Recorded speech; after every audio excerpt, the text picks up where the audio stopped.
Alright, in this video we're going to start with this page that we left off in class. We were just going over reasoning strategy for using the equations that we learned in actually doing problems. So we talked about making a drawing, how that's not always necessary, but if you don't understand what the problem's asking for, a drawing is an excellent place to start. Okay, secondly, you must decide which direction is going to be positive and what direction is going to be negative. So it doesn't matter what you choose. You could choose this way to be plus, this way to be minus. Since we're only dealing in one direction, sometimes our plus and minus directions are going to be up and down. We could just as easily say, let's make down be positive. In that case, up would be negative. It doesn't matter as long as you stick with the same consistent directions throughout your motion. So anything that's moving down or traveling this direction or an acceleration vector that points down, if you were using this system, those things would all be positive and anything pointing up would be negative. The third step would be to write down any given values. Okay, so given information. Make a list of what you know. And then, then you want to verify that you have enough information to actually solve the problem. So you need at least 3 of the 5 variables that we talked about in order to use any of those equations. If you don't have that information, you're going to have to get it through some other means.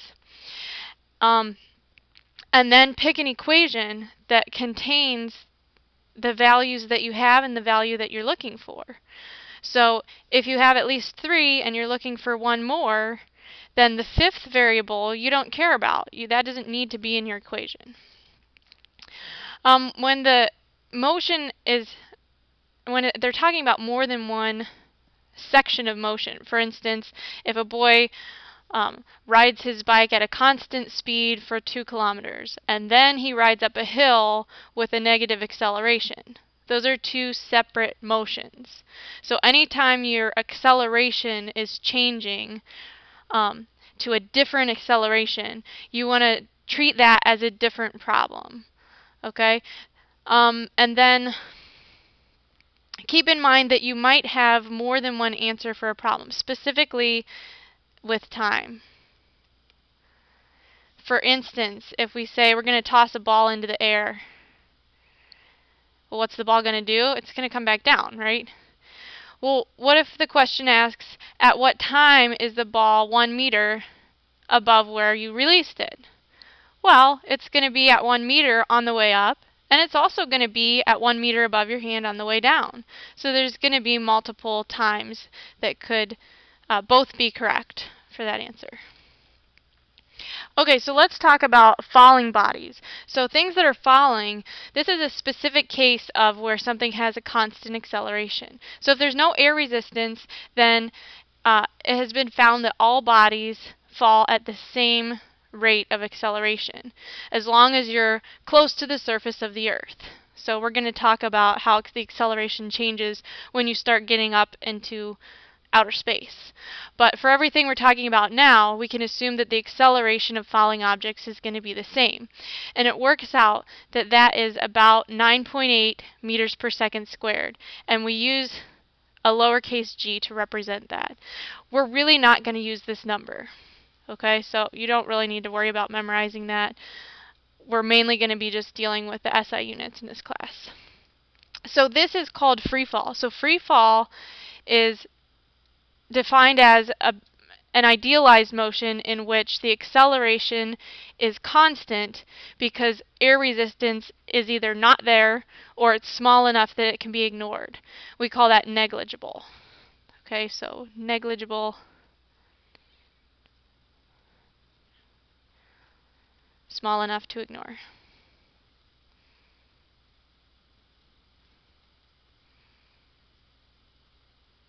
And in the case of free fall, what is negligible is air resistance.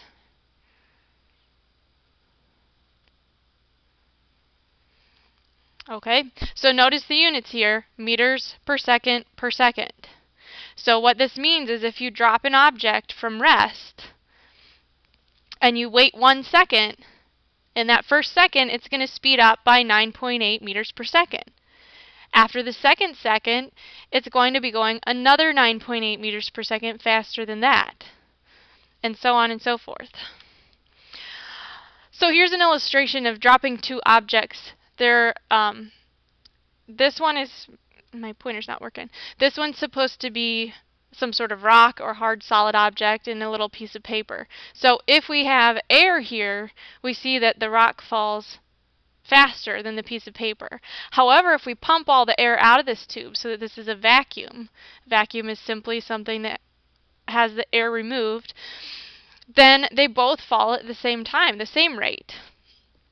So we're used to thinking that lighter objects fall slower, but really what that is, that's just an effect of the air pushing up on these objects having a greater effect because they're lighter. So if there is no air to push up on them, then gravity pulls them both down at the same rate. And there's a video that I could show you guys that was actually an experiment done by one of the Apollo astronauts on the moon, where he drops a hammer and a feather at the same time. And since there's no air on the moon, they do actually fall at the same rate. So I'm going to try to add that to the AP Physics playlist if I can figure out how to do that.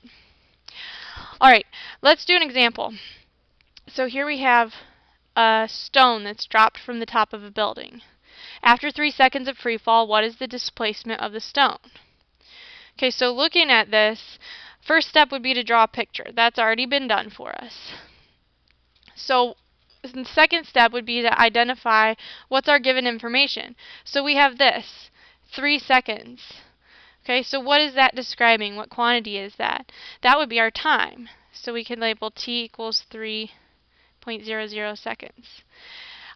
So we need at least 3 of the 5 kinematic variables in order to do this problem, and apparently we only have 1. Well, here's where you have to use some inference and figure out some of the variables based on what's the description of what's happening. So anytime you see that something is dropped, that means that the initial velocity is 0. Okay, so now we have a second one of our variables. So the word dropped implies that you're starting it off from 0. You're not throwing it down with an initial speed. Secondly, if we're in free fall, we just learned that the acceleration is going to be equal to the acceleration due to gravity, which is 9.8 meters per second squared. So look, now we have 3 pieces of information. And what are we looking for? We're looking for the displacement, y. Now on our equation sheet, we had the displacement equaling x. But it's very common when you're talking about vertical position to use y instead of x. So y is really the same thing as x in our equation.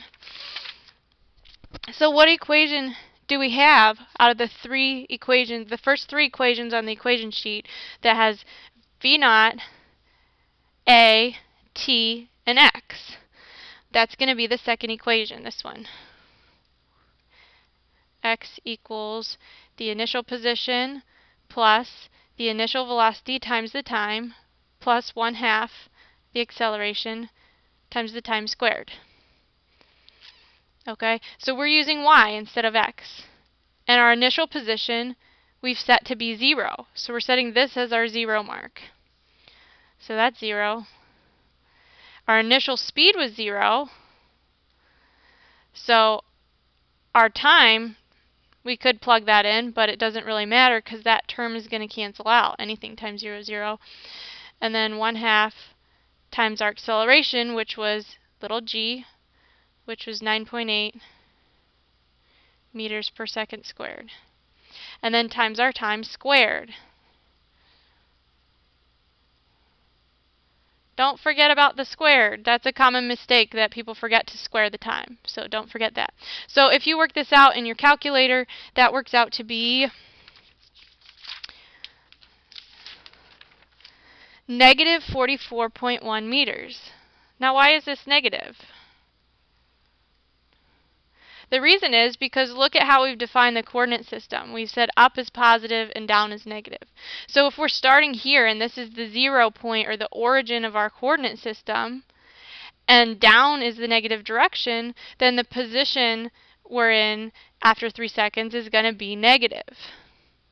So that makes sense. So last step should always be look at your answer. Does it make sense? Do the units check out? This is a distance unit, so yes. Does the direction make sense? Does the size make sense? So this seems to be an appropriate scale for dropping something off of a tall building. So we're good. Alright, let's move on and do one more example. Here's an example of tossing a coin up into the air. So a referee tosses up a coin with an initial speed of 5 meters per second. So again, we already have our picture, so we can start drawing or writing our givens. So this would be our V0, or V0, 5 meters per second. In the absence of air resistance, how high does a coin go above its point of release? So why are they telling you this in the absence of air resistance? Well, that's to indicate that the acceleration of the object is going to be equal to the acceleration due to gravity. This object is in free fall. So here's an example of something in free fall that's actually going up. So the term free fall doesn't necessarily mean that it's literally falling downwards. That term is given to anything that the only force acting on it is gravity. So after it leaves your hand, you're not pushing on it anymore. What's the coin doing? It's slowing down. It's slowing down because gravity is pulling it downward. Its velocity is positive, but its acceleration is negative, so it's slowing down as it goes up. So this is indicating that the acceleration is going to be negative 9.8 meters per second squared.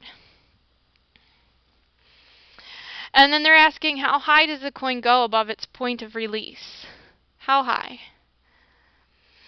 Okay, so it appears that we are missing a piece of information. We only have 2. We need to know how high it goes, so we're looking for its position, y again, since this is vertical. We need some other piece of information. So here they've labeled on here v equals 0 meters per second. So this is a clue. When you toss something into the air, think about what happens to it. On the way up, it slows down as it's going up. When it leaves your hand, it might have a fast speed, but the higher it goes, the slower it becomes. Then at the very tippity top, it changes directions and then starts coming down and speeding back up. So while it's changing directions for that instant, that's when its velocity is actually 0. So anytime a question asks how high does something go, then you can say that the velocity at that top point is 0. So that's our third piece of information. So now we have v, v naught a, and y, or on your equation sheet x. So which equation has those things in it? That's going to be the third one. V naught squared, oops, that's v squared. Let's see if I can get my eraser. There we go. V squared equals v naught squared plus 2a times, and I'm going to use y minus y naught instead of x minus x naught. Now what's y naught in this case? Well, we're going to say that this is y equals 0 down here at the bottom, and we want to know how high y is above there. So we're going to set this as 0. So then we can plug all of our information in, or if you like, rearrange for y, solve for y first, and then plug in your information. And you should get y is equal to 1.28 meters. Okay, so if you need to pause the video here and try and work that out yourself and make sure you understand how we got to this answer. Okay, one more example here. This is a conceptual example, so we're not doing a problem, we're just thinking. Okay, there's 3 parts to the motion of the coin we just talked about. On the way up, the velocity of the coin is directed upward, and it's decreasing in magnitude. When it first leaves your hand, it's larger. By the time it gets to the top, it's really small. And at the very top, the coin momentarily is 0. And then on the way down, now the direction is pointing downward. And it's getting bigger. So the velocity vector is increasing. So if there's no air resistance, aka if we're in free fall, only gravity is acting, does the acceleration of the coin, like the velocity, change? So think about that for a second. Pause if you need to. So the answer is no. The acceleration of the coin does not change. The acceleration is always going to be constant while that object is in the air. So the only thing that's pulling on that object is gravity. Gravity is pulling down on it. And gravity doesn't pull harder or softer just because the object is at the top or the bottom of its motion. This is going to be a constant pull the whole time. Therefore, it's going to give you a constant amount of acceleration the whole time. So even though at the top the velocity is 0, so let's draw this. A is not equal 0. A is going to be the same as it is at any other spot, 9.8 meters per second squared. If A was 0 here, think about what would happen. Pause if you need to. If A was 0 at the top when the velocity became 0 at the top.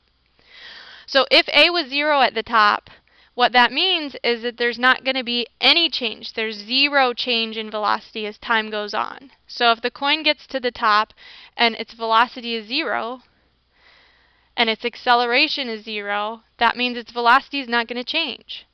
So what would the coin do? It would just stay there. Of course, that's not what happens. So that's a clue that even though the velocity is 0, the acceleration must not be 0. Alright, we're going to stop there and I'll pick this up in the next video.